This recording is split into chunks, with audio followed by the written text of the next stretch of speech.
Yayasan Pembina Pembangunan Sumatera Barat dalam rangka pengawetan naskah-naskah sastra mempersembahkan sandiwara kaset Tenggelamnya Kapal Vanderbeek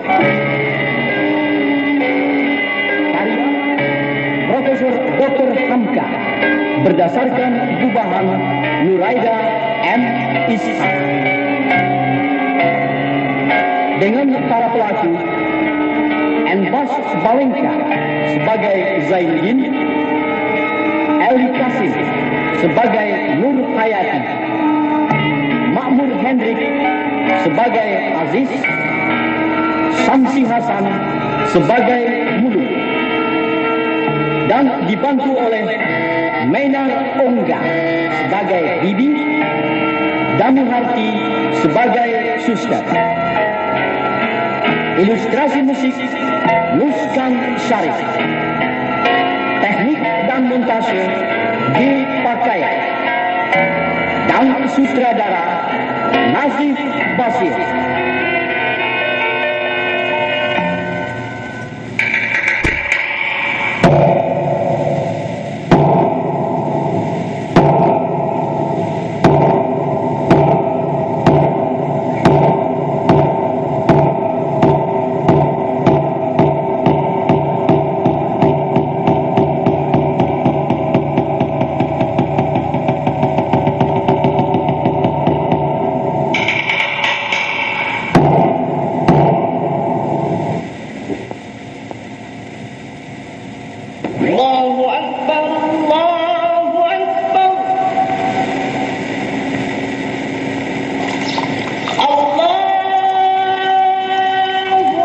Hayati. Engkau, Zainuddin. Sengaja aku mencari kesempatan di tepian ini untuk dapat berbicara dengan kau. Katakanlah segera. Hayati, adat istiadat di ranah Minang ini sangat kuat. Justru itu, katakanlah segera. Jangan sampai kita dilihat orang. Berat untuk mengatakannya, tapi apa boleh buat? Apakah itu, Zainuddin? Aku harus meninggalkan negeri ini, meninggalkan dusun kita yang indah, terutama meninggalkan engkau, Hayati. Zainuddin. Telah kuceritakan padamu kemarin, bukan? Aku tidak dapat menolak keputusan itu. Jadi, kau harus pindah ke Solo untuk mengajar di sana. Benar, Hayati. Sudah bermacam alasan yang kukemukakan, tapi aku harus pindah juga. Rin, kita harus berpisah. Hayati, alam tidak dapat memisahkan kita. Lihatlah burung-burung yang terbang itu. Akhirnya ia kembali bertengger ke dahan. Aku takut, Zainuddin. Aku gadis miskin. Aku hanya hidup dengan kasih sayang bibiku. Sebaliknya akulah yang takut. Karena aku sadar akan diriku. Ibuku berasal dari Makassar. Hanya ayahku yang berasal dari ranah Minang ini. Sedangkan adat di ranah Minang ini yang terkuat adalah turunan dari pihak perempuan. Cintaku tidak memandang keturunan dan tidak memandang asal-usul. Aku percaya. Tapi bagaimana dengan bibimu? Hayati, ulurkanlah tanganmu.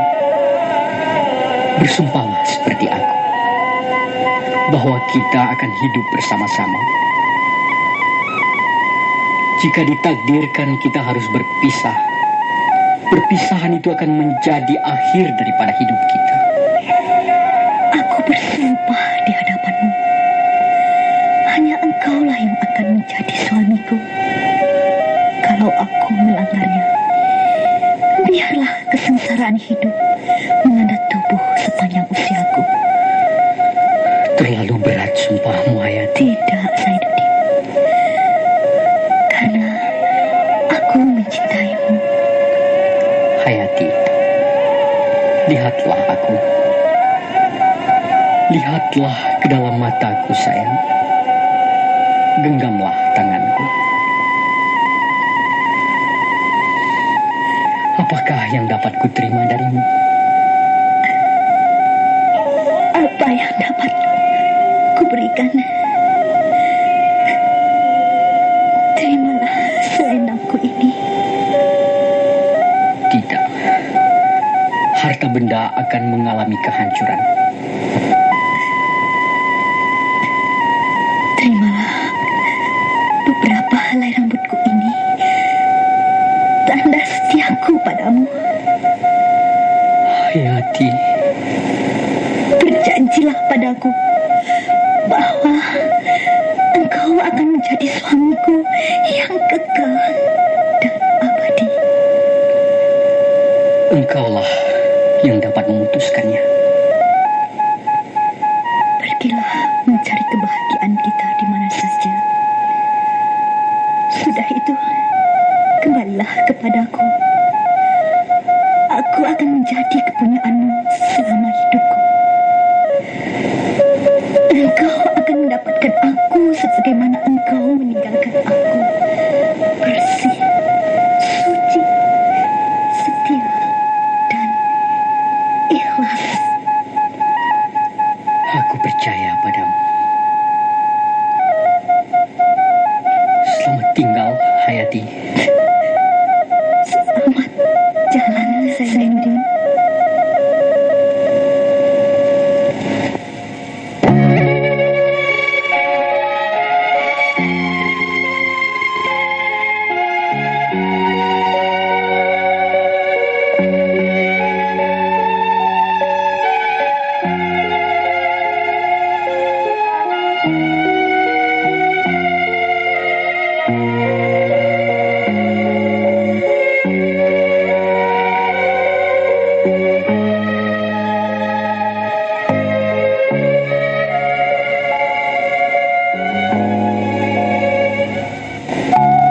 Setahun kemudian, Zainuddin telah mengajar di Solo. Dan perpisahan itu ternyata telah membuat Hayati mungkir janji. Dia telah kawin dengan Aziz, seorang yang kaya. Di stasiun Padang Panjang, terjadilah pertemuan yang sangat menyedihkan hati Zainuddin. Ketika ia akan kembali ke Solo setelah libur, ia bertemu dengan Hayati yang akan berangkat ke Surabaya mengikuti suaminya.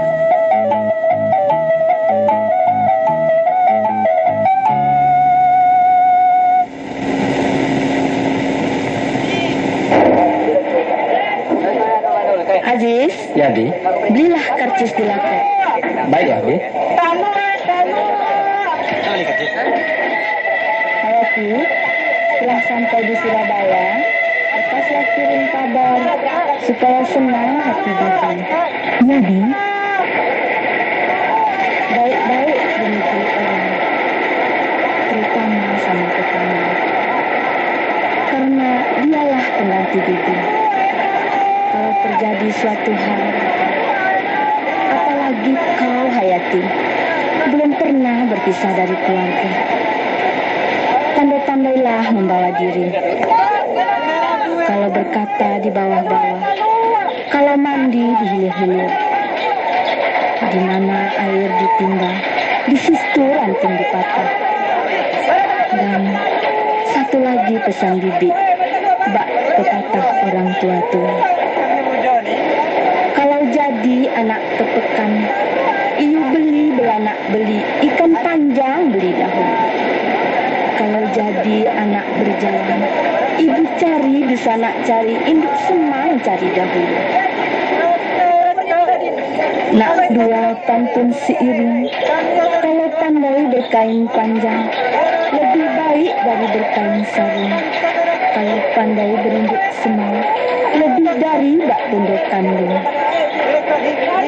Begitulah nasihat ibu terhadap lingkungan dan masyarakat, dan khusus kepada suamimu. Pandai-pandailah menjaga diri, dan harus ada pengertian yang baik antara suami dan istri. Baiklah, insya Allah, Bi.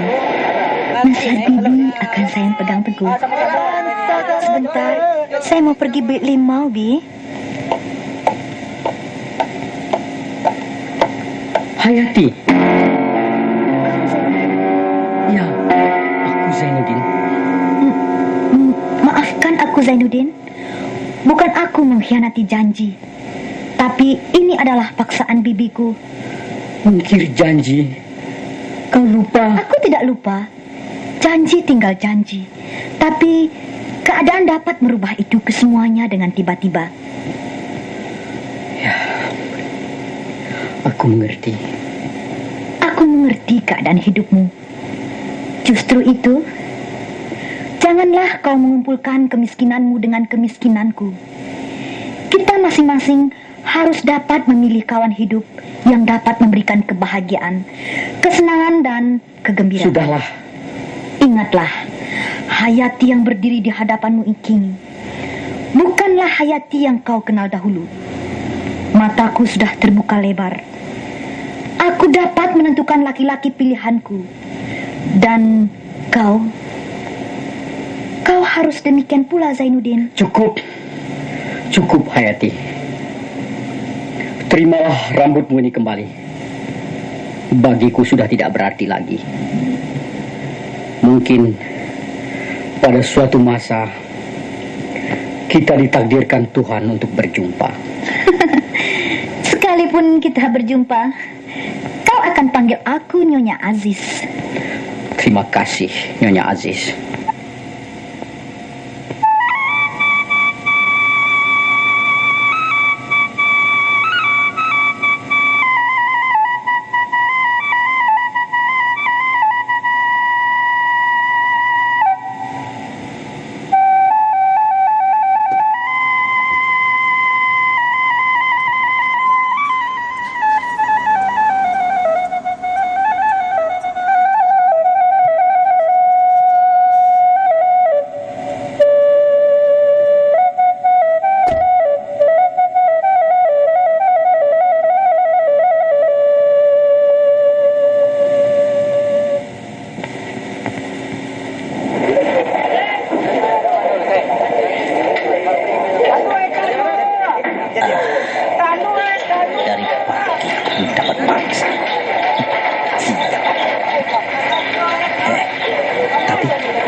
pena yang di saku aku itu. Lumayan juga. Aku sikat hari ini. Lumayan untuk makan pancing pagi ini.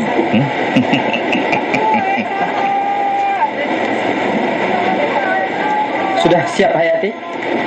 Sudah dapat karcisnya? Sudah, Be. Hayati, bersiaplah. Lebih baik segera naik kereta supaya dapat tempat duduk yang baik. Mungkin sebentar lagi kereta akan berangkat. Baiklah, Bi. Doakan. Maafkan Hayati, Bi. Bibi, kami berangkat sekarang. Aziz, pesan Bibi, rukun dan bahagialah kalian. Bimbinglah Hayati dengan sabar. Angku Zainuddin, Angku Zainuddin. Muluk? Ya, Engkau, Muluk? Angku Zainuddin mau kemana? Muluk, Ya, dari tadi aku memperhatikan kau. memperhatikan saya. Lebih baik kau kembalikan pena Angku Aziz itu. Pekerjaan itu tidak baik. Jadi rupanya Angku Aziz memperhatikan apa yang saya kerjakan dari tadi. Iya. Kembalikanlah segera. Nanti kereta keburu berangkat. Baik, Angku Zainuddin. Baik.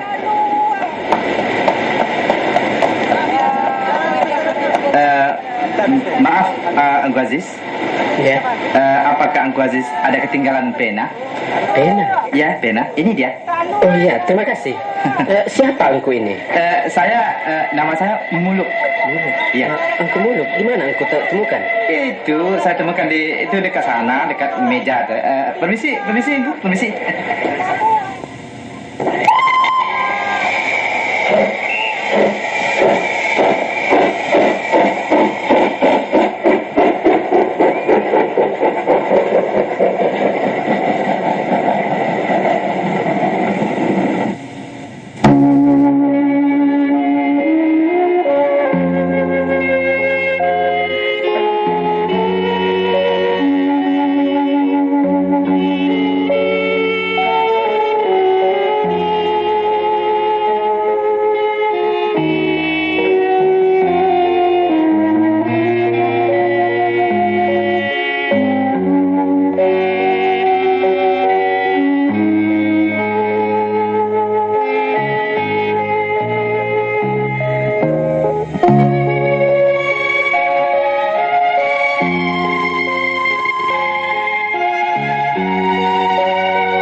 Angku Zainuddin, kenapa Angku kelihatan begitu sedih? Ada hubungan apa Angku dengan wanita itu? Oh, tidak. Tidak, Muluk. Tidak ada apa-apa. Muluk, Ya. sudah lama kau mengerjakan pekerjaan yang tidak baik itu. Ya, baru setahun ini Angku. Terpaksa. Ya, karena keadaan hidup yang memaksa aku demikian. Kau belum berkeluarga, bukan? Ya, sampai sekarang belum lagi. Muluk, hentikanlah pekerjaan itu. Dilarang oleh agama dan hukum. Carilah kerja yang baik dan halal. Kalau kau mau, ikutlah aku ke Solo. Di sana kita cari pekerjaan yang baik untuk kehidupan sehari-hari. Apa benar Angku? Terima kasih Angku. Aku sangat senang sekali jika Angku dapat membawa aku.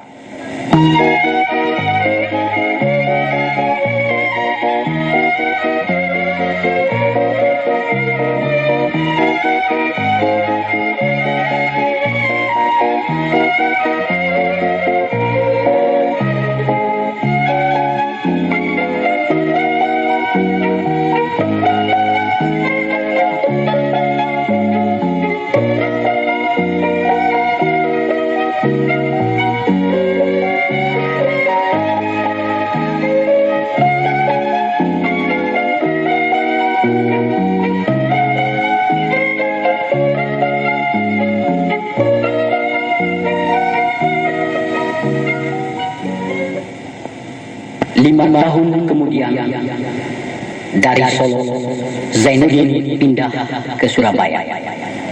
Muluk dibawanya serta.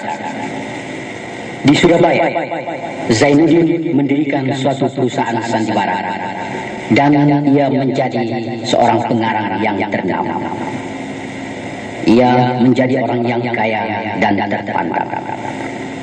Sebaliknya, Hayati dan Aziz menghadapi kenyataan hidup yang pahit.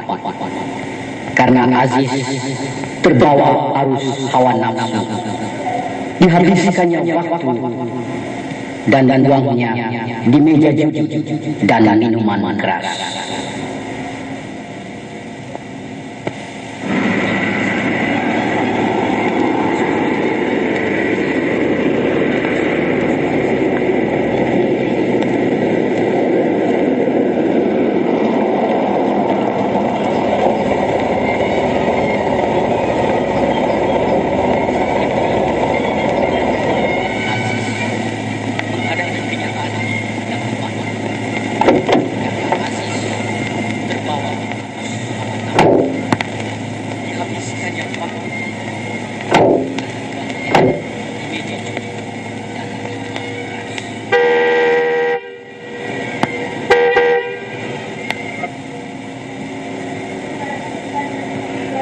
Sudah pulang, Guru? Ya, Sudah kau tanami bunga-bunga di halaman Muluk? Oh, sudah, Engku, sudah. Sudah kau siram semuanya? Sudah. Tetapi bunga yang di sebelah kiri halaman ini kelihatannya layu, Engku, dan hampir mati. Tetapi yang di sebelah kanan tumbuhnya subur dan segar. Barangkali karena kurang kau siram. Ah, cukup, Engku. Saya siram tiap hari. Oh ya, Engku, tadi datang seorang tamu. Saya lupa menanyakan namanya. Dia mengantarkan surat undangan. Saya letakkan di atas meja kerjaanku. Dia sangat mengharapkan kehadiran Engku dalam upacara pernikahannya. Katanya, Engku cukup banyak membantu keuangan untuk pernikahannya. Betul, Muluk. Aku terharu mendengar cerita mereka. Terharu? Mereka saling cinta-mencintai dengan hati yang damai. Walaupun hidup mereka menderita.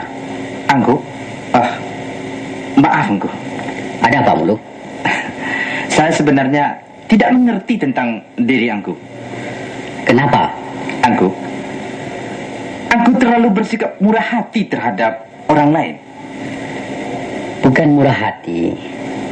Itu adalah kewajiban kita sesama manusia. Saling tolong-menolong. Tapi Engku tidak memperhatikan diri Engku sendiri. Apa yang Engku tunggu? Engku cukup mewah dan terpandang di Surabaya ini, bukan? Muluk, apa maksudmu sebenarnya? Sebagai pembantu dan teman, terus terang saya katakan, apakah Engku lupa mencari pasangan hidup? Beristri maksudmu? Iya, benar, Engku. Belum ada niatku untuk melakukan hal itu. Apa lagi yang kutunggu? Apakah Hayati juga? Kenapa Engku diam? Tidakkah Engku menyadari bahwa Hayati telah mengkhianati Engku, menghancurkan harapan Engku? Oh, maaf Engku. Engkau tidak bersalah, Muluk. Sudahlah, selesaikan saja pekerjaanmu. Seandainya Hayati juga yang Engku tunggu, malam ini juga aku sanggup membawanya kemari. Kau bicara terlalu pasti dan terlalu berani. Betul, Engku.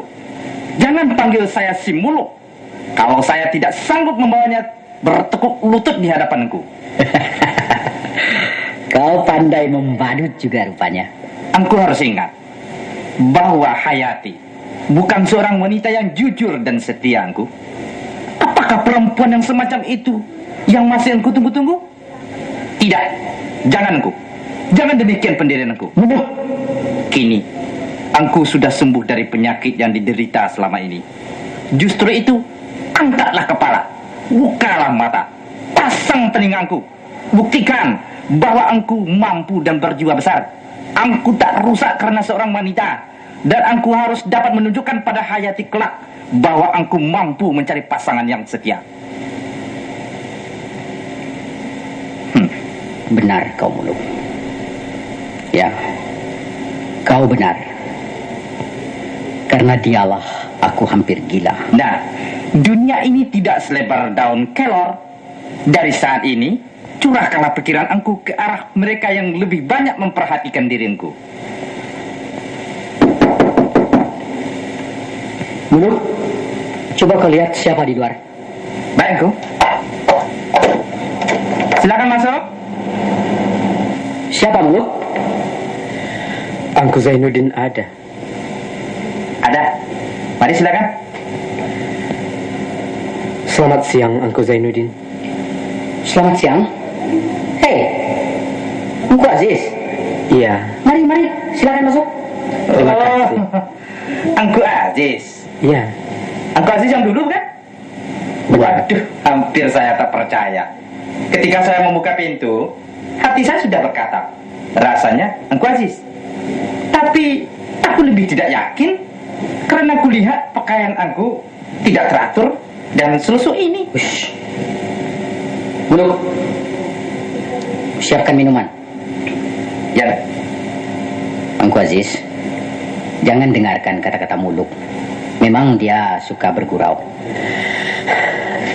memang kenyataannya demikian diri saya sekarang, Engku Zainuddin.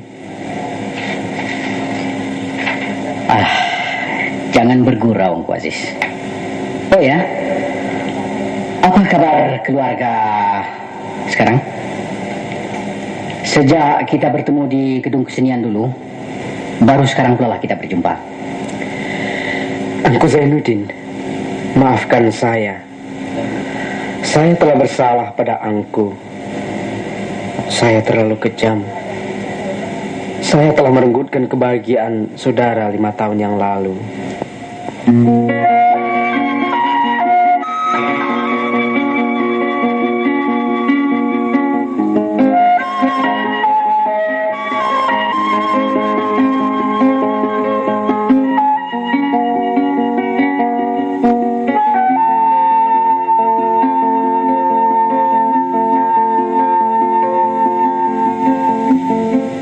Aziz, kau sahabatku.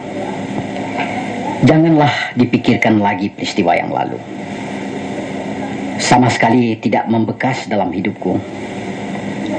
Oh, selama ini aku selalu berdoa agar kau dan Hayati tetap berbahagia.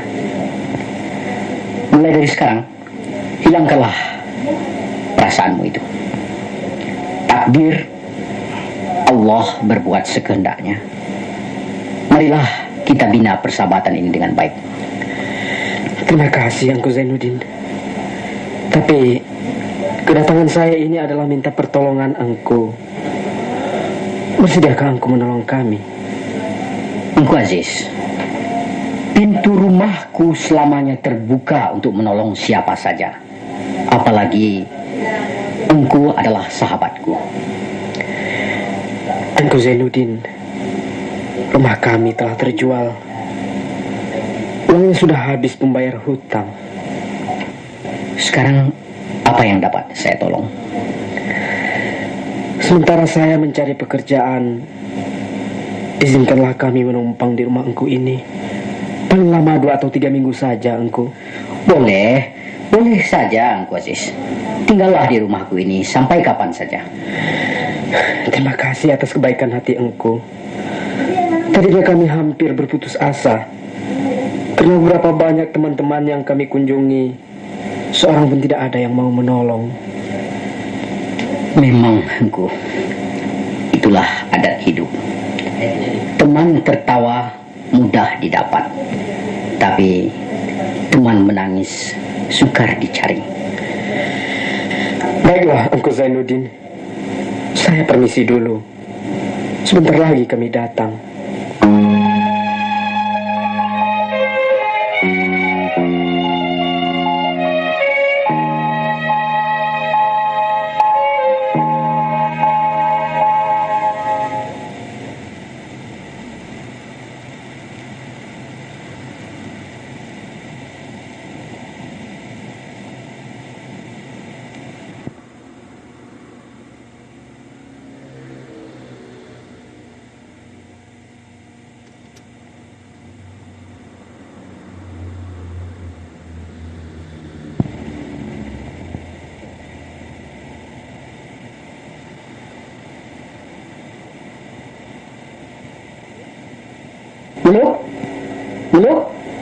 Muluk. Ya, Engku. Ya. Oh, sudah pulang Engku Aziz tadi? Ya, dia menjemput istrinya. Muluk, Ya. mulai hari ini Engku Aziz menumpang di rumah kita ini. Menumpang? Siapkan kamar untuk mereka. Terimalah dan layani mereka dengan baik. Makan dan minumnya siapkan. Dan keadaan mereka sekarang menderita. Kewajiban kita menolongnya. Yang benar saja lah Engku. Muluk, jangan kau mempersoalkan itu. Tugasmu melayani mereka dengan sebaik-baiknya. Tapi satu pesanku pada mereka, terutama pada Hayati, tinggallah di rumah ini dengan senang hati. Anggaplah rumah sendiri. Tapi Muluk, Ya. ingat kau, Ya. kamar kerjaku jangan dibuka-buka.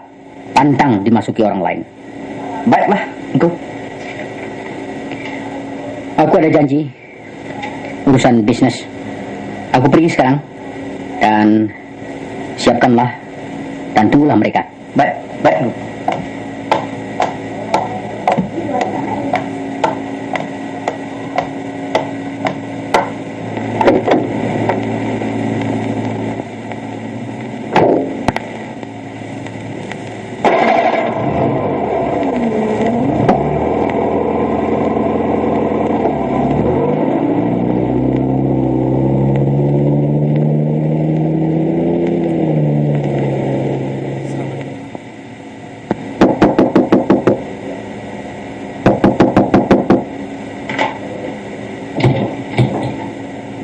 Selamat malam. Selamat malam. Angku Aziz. Mari, silakan masuk. Encik, silakan. Ada Engku Zainuddin di rumah. Baru saja pergi. Ada urusan usaha. Pukul berapa beliau kembali? Oh, itu tidak tentu, Bu. Biasanya kalau rapat urusan bisnis, sampai larut malam. Dan kadang-kadang malah tidak pulang sama sekali. Oh, begitu. Ya. Jadi, Wah, Angku jangan susah. Tadi Angku Zainuddin berpesan, itu kamar sebelah kiri untuk Engku dan Nyonya. Anggaplah rumah ini seperti rumah sendiri. Di belakang, di sebelah kanan itu ada kamar mandi. Di mukanya ada teras untuk duduk-duduk berangin-angin. Silakan Engku, bawalah koper Engku ke dalam. Encik, silakan masuk. terima kasih Engku. Mari Hayati.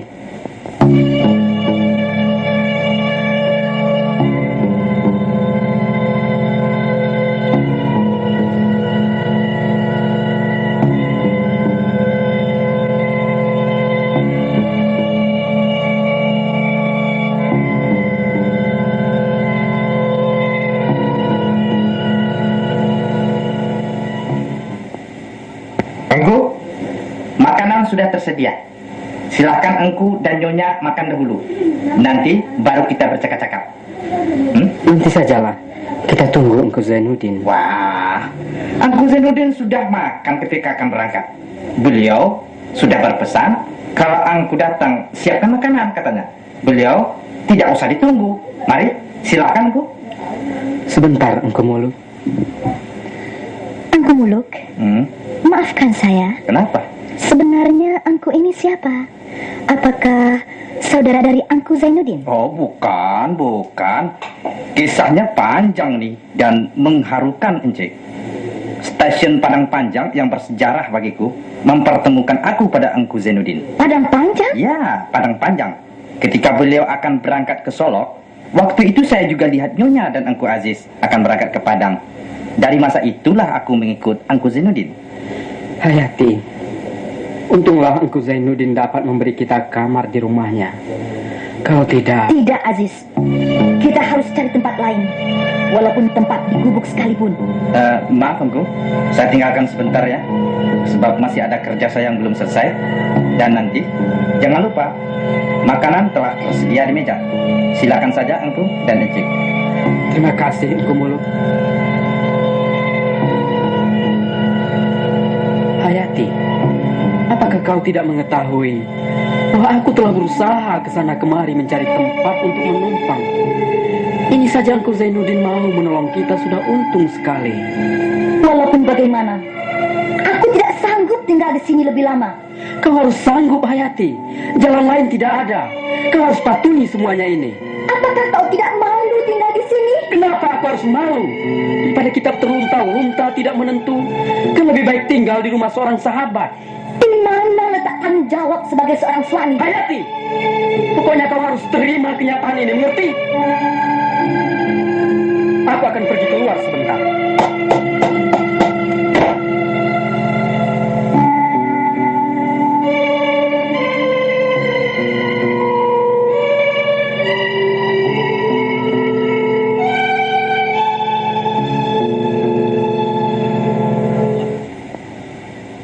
Terang bulan, teranglah di kali.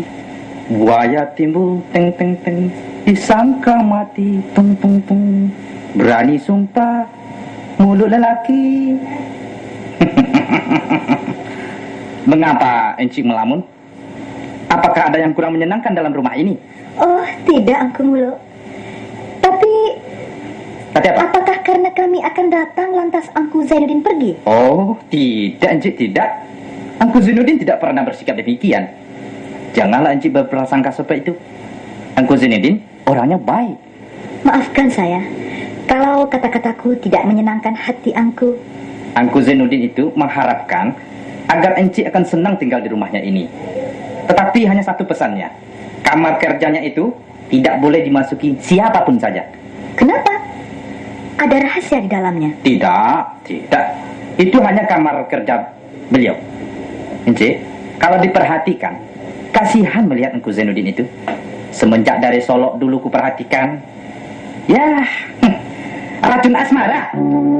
Semenjak dia ditinggalkan oleh gadis pujaannya, tapi beliau menyadari bahwa waktu itu beliau adalah seorang yang tidak punya apa-apa, miskin, tidak berpengaruh. Oleh sebab itulah gadisnya kawin dengan pemuda yang kaya. Sudahlah Angku Muluk. Tidak sampai di situ saja, Encik. Banyak lagi hal-hal yang menyedihkan. Engku Zainuddin hampir saja menjadi gila. Bahkan sampai sekarang nama wanita itu selalu disebut-sebutnya, sehingga dia tidak akan menikah kalau tidak dengan pujaannya itu. Cukuplah Angku Muluk. Benar, Encik. Loh, kenapa Encik menangis? Apakah cerita aku ini ada persamaannya dengan pengalaman Encik? Maafkan saya jika demikian. Oh, ya Allah.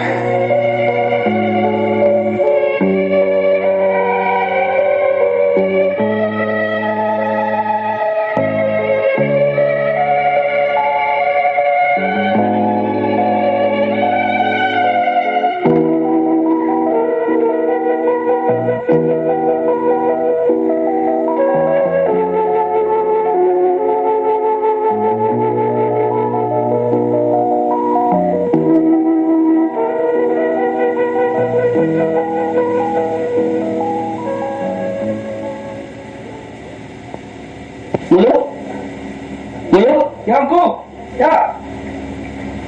Yangku, Belum tidur Kau Muluk? belum lagi Yangku. Ini ada surat kujumpai di atas meja di luar. Ya. Kelihatannya untuk Hayati. Entah dari siapa ini. Tapi apakah Engku Aziz dan Nyonya sudah datang? Sudah, Engku. Tapi Engku Aziz sedang keluar.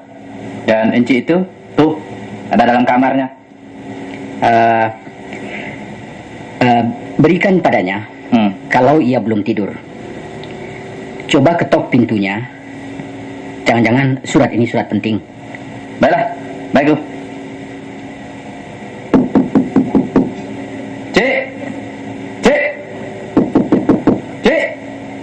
ada surat nih, itu Cik. Untukku? Ya, Dari siapa ya? nggak tahu saya. Terima kasih Angku Muluk.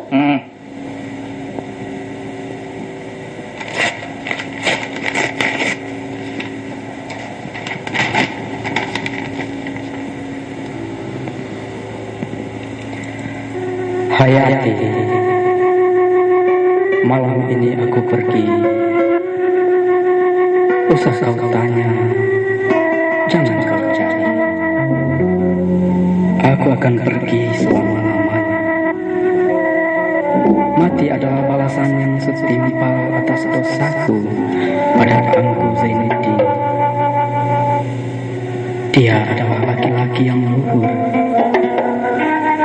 Kembalilah kau padanya. Aku ikhlas. Dan mulai saat ini Hayati bukan lagi istriku. Mungkin saat kau membaca surat ini, aku telah kaku menjadi mayat. Maafkanlah aku, Hayati, bekas suamimu, Aziz.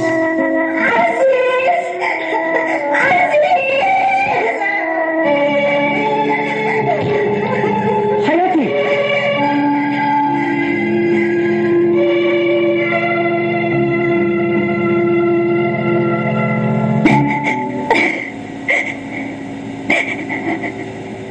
Surat dari siapakah itu, Hayati? Bacalah sendiri, Zainuddin.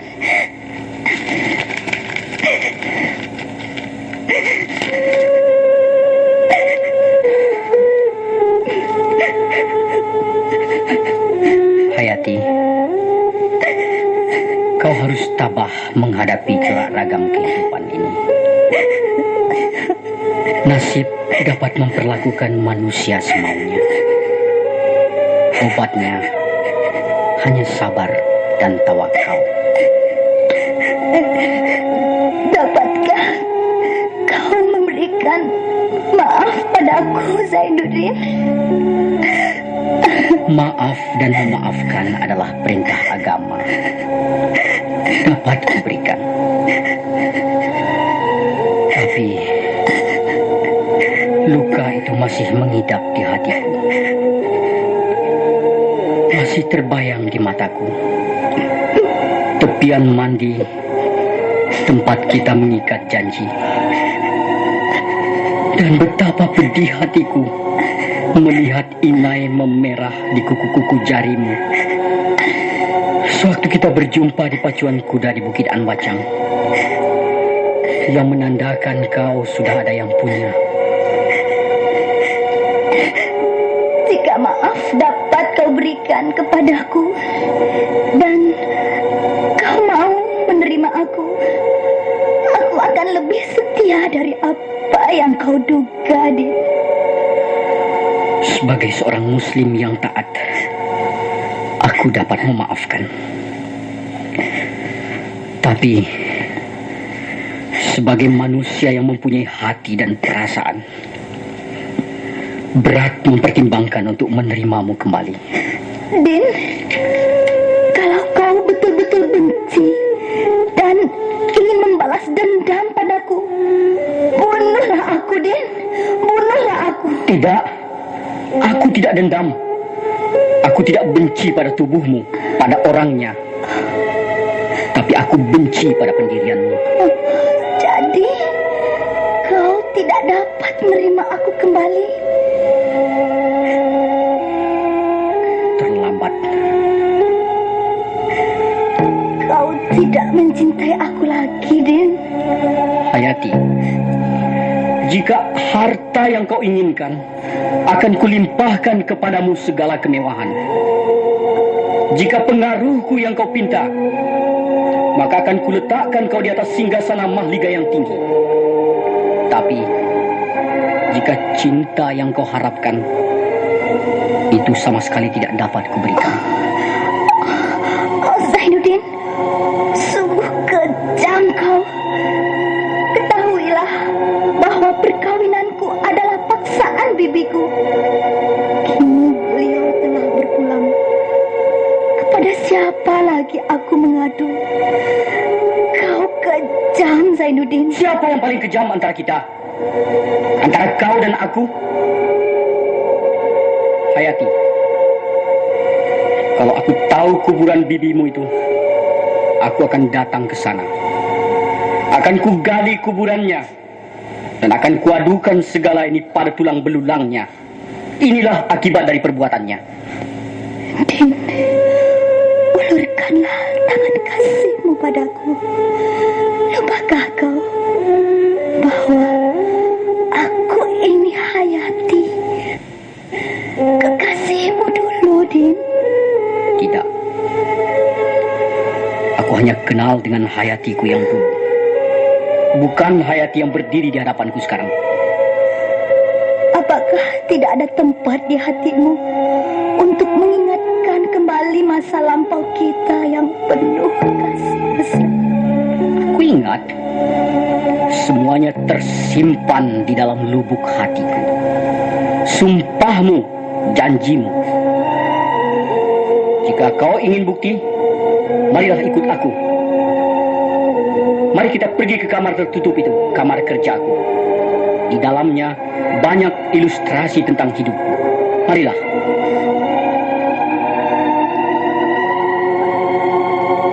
Ini catatan harian.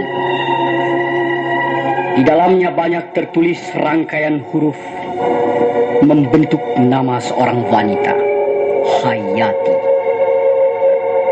Dan itu album semuanya mengisahkan kenang-kenangan kita masa lalu.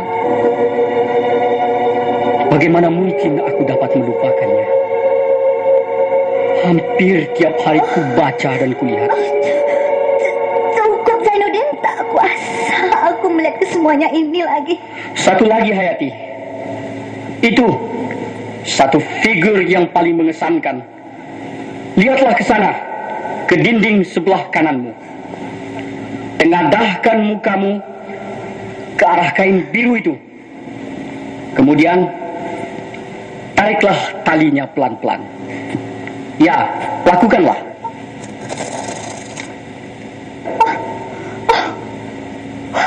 Wajahku, wajahku. Betapa besar dan cantiknya wajahku kau lukiskan di atas gambar ini. Ya, wajahmu. Wajah itulah yang membuatku hampir mati dan gila.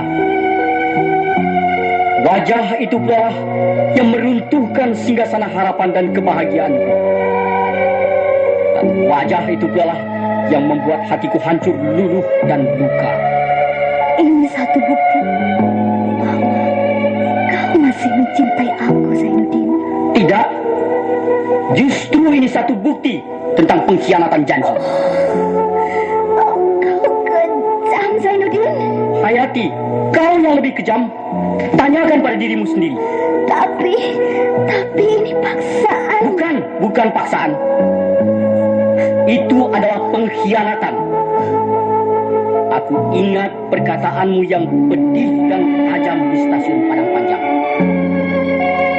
Kau tudingkan telunjukmu yang masih membayang inai merah di kuku. Tandas kau berkata kepadaku, jangan kau mengumpulkan kemiskinanmu dengan kemiskinanmu. Dan seterusnya, dan seterusnya. Jelaslah sudah di sini, Hayati. Kau tinggalkan aku karena aku seorang yang miskin. Kau sandang laki-laki yang lebih kaya. Apakah itu paksaan? Jawab.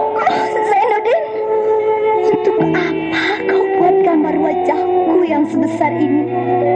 Jika kau betul-betul membenci aku, Din. Untuk ilustrasi dan dekorasi dalam sandiwara hidup. Yang akan kupesankan pada semua muda-mudi masa mendatang. Inilah satu contoh, satu teladan untuk generasi nanti tentang seorang wanita yang ingkar janji. Pengkhianatan cinta adalah suatu hal yang paling sakit di atas dunia. Oh, Zainuddin.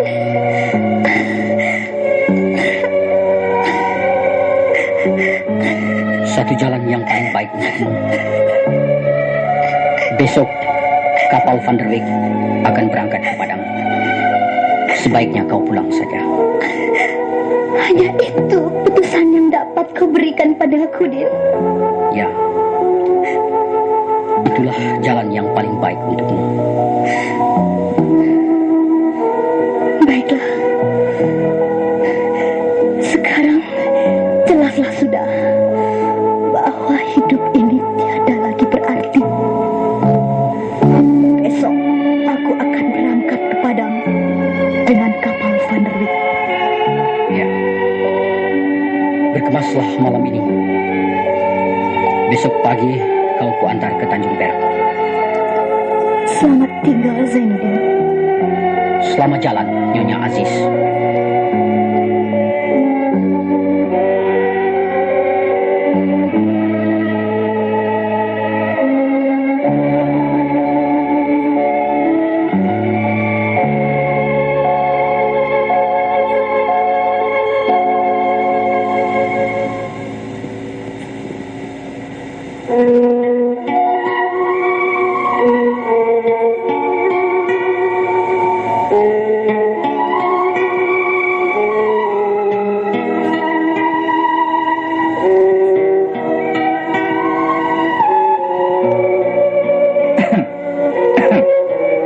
Melamun kau? Muluk. Hatiku resah saja. Sejak Hayati berangkat meninggalkan rumah ini. Sudah 2 hari dia pergi. Aku jangan berpura-pura. Lebih baik panggil saja dia kembali. Habis perkara. Ya, aku merasa berdosa. Kenapa? Aku mengakui cintaku kepadanya belum pernah pudar. Tapi aku yakin dia pasti kembali padaku. Hanya dengan cara beginilah aku ingin menguji sampai di mana kebesaran cintanya padaku. Tetapi, Engku, ujian ini terlalu berat bagi seorang wanita.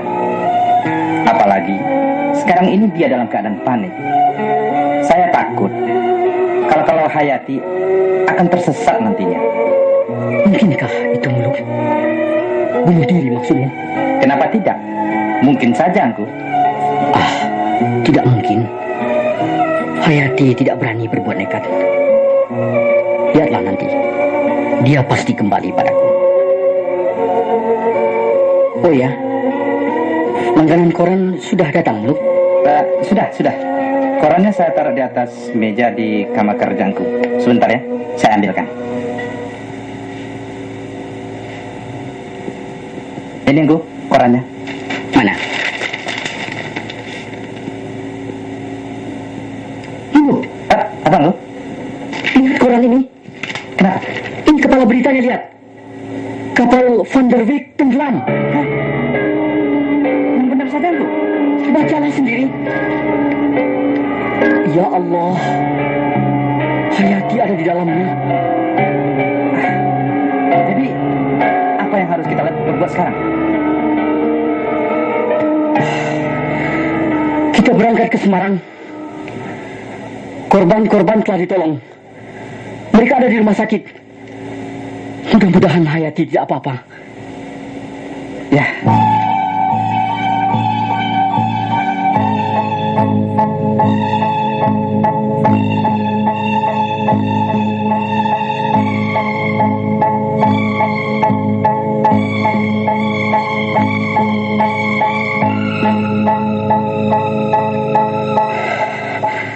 Suster, bagian kecelakaan kapal Van der Wijk, salnya sebelah mana, Sus? Ada keluarga saya ikut menumpang di dalamnya, namanya Hayati. Tunggu, saya lihat bukunya sebentar ya. Hayati. Oh, ada Tuan. Tapi dia tidak boleh diganggu karena dia menderita luka berat di bagian kepala sebelah belakang dan berbahaya sekali. Oh, tolonglah, Suster. Saya ingin berjumpa sebentar saja. Apakah Tuan suaminya? Ya, Tuan yang bernama Zainuddin? betul. Kenapa? Nama Tuan selalu dipanggilnya. Mari silahkan masuk. Terima kasih, Suster.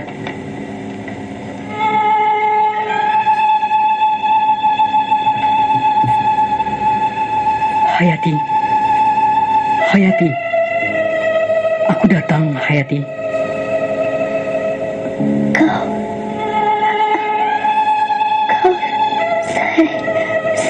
Zainuddin. Jangan kau angkat kepalamu. Jangan. Sakit. Hayati, kau akan segera sembuh, Hayati. Aku cinta padamu, Hayati. Kau akan kembali padaku untuk selama-lamanya. Kita akan kembali ke Surabaya. Zainuddin. Aku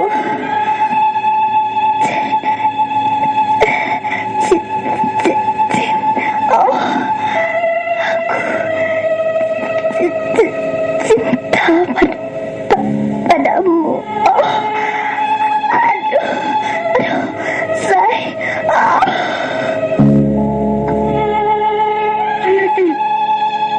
Hayati, kau tidak boleh mati, Hayati. Oh, Hayati, ya Allah. Inna lillahi wa inna ilaihi raji'un.